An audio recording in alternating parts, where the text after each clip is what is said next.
Marco Cagliandro di Gare Consulting, come mai questo rapporto con gli impavidi? Siete anche voi un po' impavidi? Perché Consulting è uno studio di avvocati, commercialisti, consulenti del lavoro, quindi noi siamo vicini alle imprese proprio per vocazione operativa e imprenditoriale. Siamo un po' impavidi perché anche noi siamo partiti da uno studio molto giovane, siamo tutti quarantenni e quindi in questa fase qui mettersi in questo particolare ramo della consulenza è da impavidi, se vogliamo dirlo.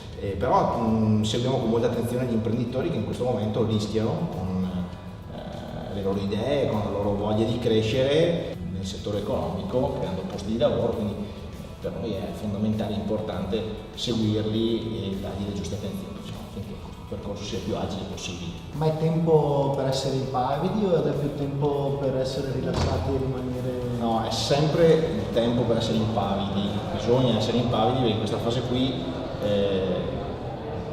la particolare congiuntura economica ci porta a rischiare molto di più di come si rischiava una volta e con strumenti e con competenze sempre maggiori. Se una volta bastava il garagino, il direttore della banca che ti dava il prestitino e un po' di idee, adesso ci vogliono grandi strumenti, conoscenza, voglia di crescere e di inserirsi in un determinato contesto che è molto più complesso rispetto a quello di una volta. Ringraziamo anche Marco Cagliandro a suo modo impavido.